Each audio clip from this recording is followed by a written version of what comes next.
அனைவருக்கும் வணக்கம். அன்பே டயானா படக்குழுவின் அன்பான அழைப்பை ஏற்று உங்களுடைய பொன்னான நேரத்தை படம் பார்க்க செலவிட்டதற்கு எங்கள் படக்குழுவின் சார்பாக உங்கள் அனைவருக்கும் மனமார்ந்த நன்றியை தெரிவிச்சுக்கிறேன். ஃபர்ஸ்ட் நான் எப்படி இந்த சினிமா இண்டஸ்ட்ரிக்குள்ள வந்தேன், ஏன் படம் பண்ண வந்தேன் அப்படிங்கிற நோக்கத்தை நான் சொல்லிடுறேன். கல்விக்கு நிகரா நான் சினிமாவை பார்க்குறேன். ஏன்னா ரெண்டுமே சமூக மாற்றத்திற்கான கருவி அப்படின்னு நான் நம்புறேன். நான் ஒரு ஐஏஎஸ் அகாடமியை நடத்திட்டு இருக்கேன்.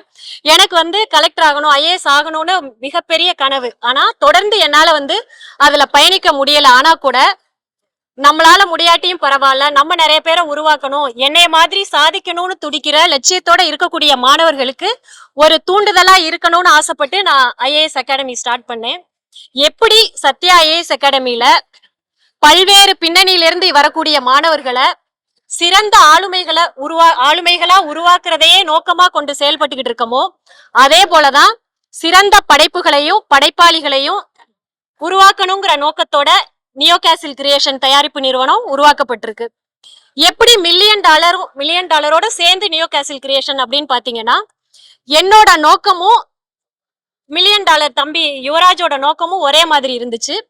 ஸோ நம்மளோட அறிமுகம் ஃபர்ஸ்ட் வர்றது படம் மில்லியன் டாலரோட சேர்ந்து பண்ணினா நல்லா இருக்கும் அப்படின்னு நினைச்சு தம்பிகிட்ட பேசினேன். ஸோ அப்படிதான் நான் மில்லியன் டாலரோட சேர்ந்து நாங்க படம் பண்ணோம். தம்பி யுவராஜை எனக்கு அறிமுகப்படுத்தினது டைரக்டர் இரா சரவணன் சார் தான். அடுத்து அன்பே டயானா படத்தை பத்தி சொல்லணும்னா, இது குடும்பமா சேர்ந்து பார்த்து ரசிக்கக்கூடிய படமா இருக்கும் கண்டிப்பா. அதே சமயத்துல வெறும் பொழுதுபோக்கு படமா மட்டும் இல்லாம ஒரு சிறந்த கருத்தை சமூகத்திற்கு டைரக்டர் பாரி ரொம்ப அழகா சொல்லியிருக்காப்ல, வெளிப்படையா இல்லாம அதே சமயத்துல எல்லாருக்கும் போய் சேர்ற மாதிரி கருத்தை அதுல சொல்லியிருக்காப்ல. இந்த படத்துல ஒவ்வொரு கேரக்டருமே, ஹீரோயின் ரம்யாவா இருக்கட்டும், கோபியா இருக்கட்டும், சேத்தன் சார், ரோஜா மேம், எல்லாருமே கேரக்டராவே வாழ்ந்திருக்காங்க. சோ இது மாதிரி தொடர்ந்து நல்ல சிறந்த படங்களை நியோ கேசில் கிரியேஷன் கொடுத்துக்கிட்டே இருக்கும். அதுக்கு உங்க எல்லாருடைய ஆதரவும் எப்பவும் இருக்கணும்னு கேட்டுக்கிறேன். நன்றி. அவங்க பேசிட்டு கடைசி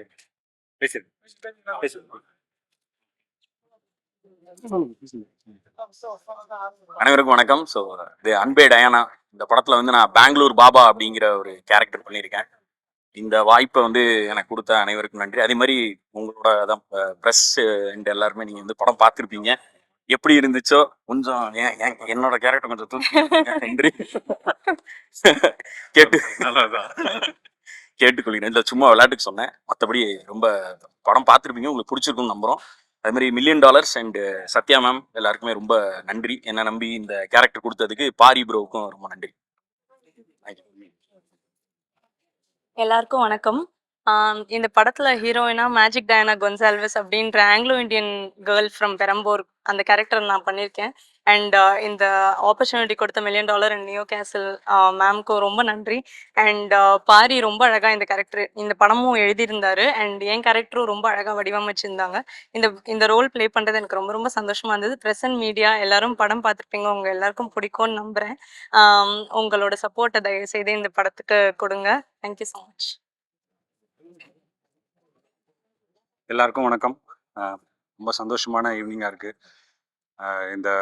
இந்த பயணம்ன்றது ஜமால் ஆரம்பிச்சது அப்படின்னு நினச்சிங்கன்னா அது இல்லை. 2013 ஆக்டிங் கிளாஸ் எப்போ சேர்ந்தனோ அதுலேருந்து ஆரம்பிச்சது. எல்லாமே இந்த பாத்து ரொம்ப ரொம்ப கஷ்டமாக இருந்தது. சின்ன சின்ன கேரக்டர்ஸ் பண்ணி முகம் தெரியாமல் க்ரௌடில் நின்று அப்படி ஒன்றா பண்ணி தான் இந்த இடத்துக்கு வந்தோம். ஜமா பண்ணப்பையும் ரொம்ப நம்பிக்கையோடு தான் நாங்கள் உங்களெல்லாம் சந்தித்து தேட்டரில் போய் பார்த்தோம். ஜமா தேட்டருக்கெலாம் பெருசாக ஒரு ரீச் இல்லை. பட் இந்த அன்பே டயானா முழுக்க தேட்டரிக்கலுக்காக எடுக்கப்பட்ட ஒரு படம் தான். இவங்க ப்ரெஸ் பீப்புள் நீங்கள் எல்லாருமே இதை நீங்கள் சப்போர்ட் பண்ணது, இந்த ஈவினிங் நீங்கள் என்ஜாய் பண்ணி பார்த்தது பயங்கர ஓவர்வெல்மிங்காக இருந்தது எனக்கு. ஏன்னா என்ன மாதிரி வளர்ந்து வர்ற கலைஞர்களுக்கு எல்லாருமே இது ஒரு பெரிய சப்போர்ட்டாக இருக்கும். ஏன்னா நீங்கள் எழுத போகிற ஒரு வார்த்தையும் தான் மக்களுக்கு ஒரு பெரிய நம்பிக்கையை கொடுக்கும் அப்படின்னு நம்புகிறோம். இந்த வெற்றி எனக்கான வெற்றியாக மட்டும் இருக்காது, என்ன மாதிரி இன்னும் கஷ்டப்பட்டு இருக்க நிறைய உதவி இயக்குநர்களுக்கும் அதுக்கான வெற்றியுமா இருக்கும். என்ன மாதிரி கஷ்டப்படுற நடிகர்களுக்குமான வெற்றியாகவும் இது இருக்கும். கண்டிப்பாக இந்த படத்தை மக்கள்கிட்ட போய் நல்லபடியாக கொண்டு போய் சேருங்க. உங்கள் எல்லாருக்கும் படம் பிடிச்சிருக்கு அப்படின்றத வந்து நீங்கள் சொன்ன வார்த்தைகள்லேருந்தே எங்களால் ஏற்றுக்க முடியுது. கண்டிப்பாக இந்த படத்தை உங்களால் எவ்வளோக்கு எவ்வளோ சப்போர்ட் பண்ண முடியுமோ நீங்கள் சப்போர்ட் பண்ணி கொடுக்கணும். தேங்க்யூ.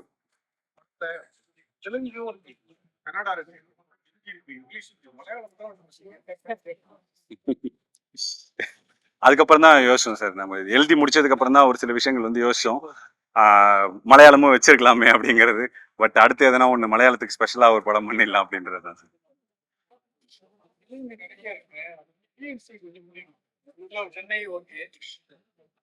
இல்லை சார், சென்னையில் மட்டும் இல்லை, நிறைய ஊர்லேயுமே தெலுங்கு தெரிஞ்சவங்க இருக்காங்க. அது இல்லாமல் எல்லாமே படத்தில் யூஸ் பண்ணது எல்லாமே வந்து ரொம்ப காமனான தெலுங்கு வார்த்தைகள் தான். ரொம்ப கஷ்டமான வார்த்தைகள்லாம் எதுவுமே உபயோகிக்காம எதெல்லாம் புரியுமோ, இது வரைக்கும் தமிழ் சினிமாவில் என்னென்னலாம் வந்திருக்கோ அந்த வார்த்தைகளை மட்டும் தெலுங்கு வார்த்தைகளாக யூஸ் பண்ணுவோம். மற்றது எல்லாமே அதுவும் இல்லாமல் தெலுங்கு எங்கெங்கே வந்து நிறையா யூஸ் பண்ணியிருந்தோம்னா, எதெல்லாம் முக்கியமான இடம் இல்லையோ அங்கே மட்டும் தெலுங்கு யூஸ் பண்ணிட்டு, எதெல்லாம் மக்களுக்கு புரியணுமோ புரிய வேண்டிய இடத்துல எல்லாமே தமிழில் தான் மேக்ஸிமம் வந்து முயற்சி பண்ணியிருக்கோம். கண்டிப்பாக இது எல்லாருக்கும் பிடிக்கும் அப்படிங்கிற, புரியாத அளவுக்கு இல்லாமல் கண்டிப்பாக பிடிக்கும்னு நம்புறேன்.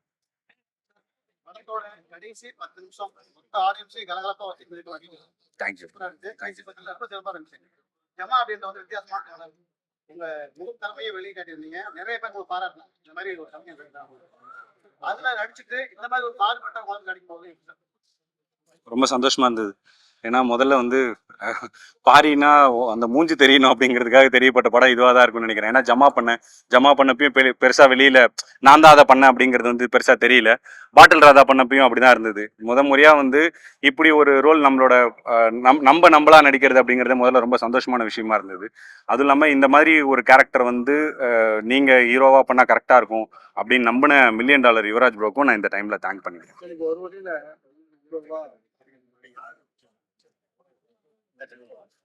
ரொம்ப ஆனஸ்டா சொல்லணும், யாருமே சூஸ் பண்ணல சார். நான் ஏன்னா இந்த கதை எழுது நான் ஜமாவும் அதான் சொன்னேன்.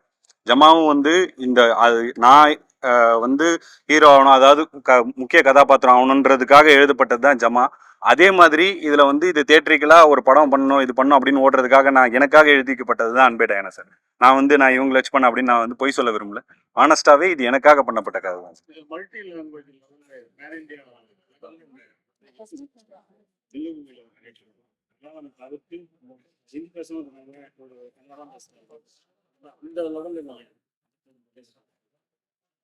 சார் கண்டிப்பா எல்லா இதுலயுமே ரிலீஸ் பண்ற ஐடியா தான் சார் இருக்கு. ரிலீஸ் ஆகுது படம். கண்டிப்பா எல்லா ஊர்லயுமே இப்ப பெங்களூர்ல ரிலீஸ் ஆகுது, அங்க ஹிந்திலயும் ரிலீஸ் ஆகுது, இங்கேயும் தெலுங்குலயும் ரிலீஸ் ஆகுது. ஸோ கண்டிப்பா அந்த மக்களும் பார்த்து கண்டிப்பா சப்போர்ட் பண்ணுவாங்க அப்படிங்கிறது வந்து நம்புறோம்.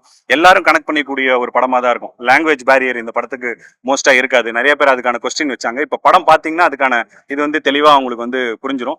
இப்ப பேன் சவுத் படம் அப்படின்னு சொல்லலாம் சார். ஸோ சவுத் மக்கள் எல்லாருமே என்ஜாய் பண்ணலாம். மலையாள மக்களுக்கும் தமிழ் நல்லா புரியும் அப்படிங்கிறதுனால அது அவங்களுக்குமே ஒரு கனெக்டடான ஒரு பிலிமா தான் இருக்கும் சார். சார் அவங்களோட முழு பேர் வந்து மேஜிக் டயானா கொன்சால்வஸ் சார். 3 இதே எல்லா பேரையும் 3 வாட்டி சொல்லியிருந்தா ஸ்கிரீன் பிளேல டைம் பத்தாதுன்றதுக்காக மேஜிக் ஸ்டார்ட் ஆயிடுச்சு. அதுல போடுறமே சார், கடைசியில ஒரு ஃபார்ம்ல ஃபில்அப் பண்ணுவாங்க. எழுதும் போது கூட மேஜிக் டயானா கொன்சால்வஸ் அப்படின்னு எழுதுவாங்க சார். அதுக்கு தனியா ஷார்ட்டே வச்சிருந்தோம் சார். இது உள்ள இருக்க டீடைலிங் தான் சார். எல்லா விஷயத்தையும் நம்ம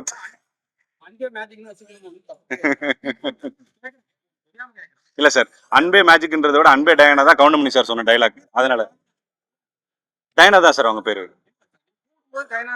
இல்ல சார், எனக்கு மேஜிக்னு கூப்பிட பிடிச்சிருந்ததுன்னு கூப்பிட்டேன் சார்.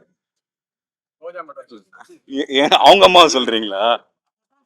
Okay sir. மேஜிக்ன்றது ரொம்ப நல்லா இருக்குல்ல சார். அது ஒன்று வச்சிருந்தோம் சார். அவங்க வந்து என் லைஃப்ல நடந்த மேஜிக் டயானா கொன்சால்வஸ் இது 3த்துல எது வேணா கூப்பிட்டுக்கலாம் சார். அந்த மாதிரி இது வந்து இப்ப என் பேர் பாரி இளவழகன், எங்க வீட்டுல பாரினும் கூப்பிடுவாங்க, இளவழகனும் கூப்பிடுவாங்க. அது அவங்களோட இதுல வந்து மேஜிக்ன்றது வந்து அதுல ஒரு டைலாக் வச்சிருந்தேன் சார். இவங்க என் லைஃப்ல வந்து ஒரு மேஜிக், அப்படி ஒரு மேஜிக்கலா இதை ட்ரீட் பண்ணணும் அப்படிங்கிற ஒரு விஷயத்துக்காக தான் அந்த பேரை ஹைலைட் பண்ணும் சார். இது வந்து டயானாங்கிறது இன்னும் மக்களுக்கு அன்பே மேஜிக் அப்படிங்கிறத விட அன்பே டயானாங்கிறது நம்ம தமிழ் மக்களுக்கு கவுண்டமணி சார் சொல்லும் போது தெரியும் அப்படிங்கிறதுனால அதை கொஞ்சம் வச்சது தான் சார். அது தேங்க்யூ.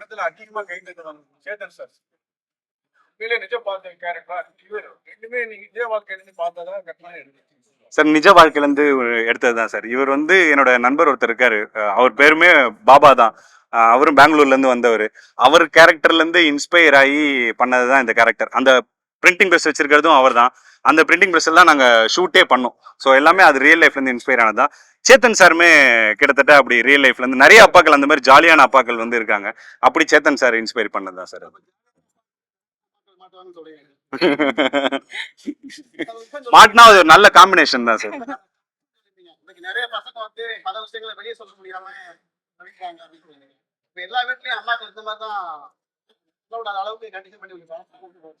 சார் அப்படி இல்லை சார். இப்போ நம்ம ஒன்று ரெப்ரசென்ட் பண்றோம்னா ஒரு நம்ம சொல்ற கருத்து தான் எல்லாருமே அப்படி இருக்காங்க அப்படின்னு இல்லை சார். இப்போ நம்ம ஒரு ஏலியன் படம் எடுக்கணும்னா எல்லாருமே ஏலியனா இருக்கும் அப்படின்னு நீங்க சொல்றீங்களா அப்படின்ற மாதிரி இருக்கு சார். அப்படி இல்லை சார். இது வந்து என்னன்னா அம்மாக்கள் வந்து ஒரு பொதுவான ஒரு சில அம்மாக்களை ரெப்ரசென்ட் பண்ணி தான் சார் நம்ம கதை எடுக்கிறோம். நிறைய கதைகள் நமக்குள்ளவே இருக்கு. அதுல இருந்து எந்த கதையை நம்ம எடுத்தா வந்து இன்னும் இது இந்த கதைக்கு சரியா இருக்கும் அப்படிங்கிற தேர்வு தான் சார். அப்போ ஸ்ட்ரிக்டா இருக்க அம்மாக்களுக்குள்ளேயுமே ஒரு விஷயம் இருக்கு. ஏன் அவங்க ஸ்ட்ரிக்டா இருக்காங்க, அவங்களுக்குள்ள என்ன வழி இருக்கு, அவங்க கோவத்தை வந்து ஏன் அப்படி ஒரு ஷீல்டா யூஸ் பண்ணிக்கிறாங்க அப்படிங்கிறதையுமே இதுல பேசியிருக்கோம் சார். அந்த ஸ்ட்ரிக்டா நம்ம வந்து இவங்க இப்படிதான் இருக்காங்க அப்படின்னு பண்ணாம அவங்களோட சைடையுமே இதுல அனலைஸ் பண்ணியிருக்கோம் சார். இந்த படத்துல பல இடங்கள்ல ஜாதி பத்தி டயலாக் வருது. எங்க ஜாதியா எங்க ஜாதியா அப்படின்னு சமீப காலமா பாத்தீங்கன்னா ஜாதி படங்கள் வந்து வன்முறை தூக்குது அப்படின்ற மாதிரி வந்து இருக்கு. ஒரு சில மீடியாக்கள் வந்துட்டு ஜாதி படம் அப்படின்னு சொல்லி சொல்லி கிளப்புவாங்க அப்படின்ற எண்ணங்கள் உங்களுக்கு வந்ததே இல்லையா? இல்ல சார், அப்படி வராதுன்னு நினைக்கிறேன் சார். இது வன்முறையை தூண்டுற படம் இல்லை. அப்படி எதனா வன்முறை ஏற்பட்டுச்சுன்னா அதை வந்து நடக்க விடாம பண்ற படமா தான் அப்படிதான் இந்த கதையை வந்து நாங்க அந்த நோக்கத்தோட தான் இந்த கதையை வந்து நாங்க இது பண்ணியிருக்கோம். இதன் மூலமா யாராவது ஒருத்தருக்கு ஒரு சின்ன மனமாற்றம் ஏற்படுதோ இல்ல வந்து ஆமா நம்ம இப்படிலாம் பண்றோம் அப்படின்னு நினைச்சாங்கனாலே அது மிகப்பெரிய வெற்றி தான் சார். வன்முறையை தூண்டுற அளவுக்கு இதுல எதுவும் காட்சிகள் இல்லை அப்படின்னு நம்புறோம் சார். நாங்க ஜாதியா காட்டியிருக்கீங்க, ஜாதியை வெறியா காட்டுறவங்களுக்கு எந்த படம் வரும்? அப்படி நான் எதுவும் படம் பார்த்தது இல்லை சார். அதனால எனக்கு தெரியல, அந்த கருத்தியலே எனக்கு இல்லை.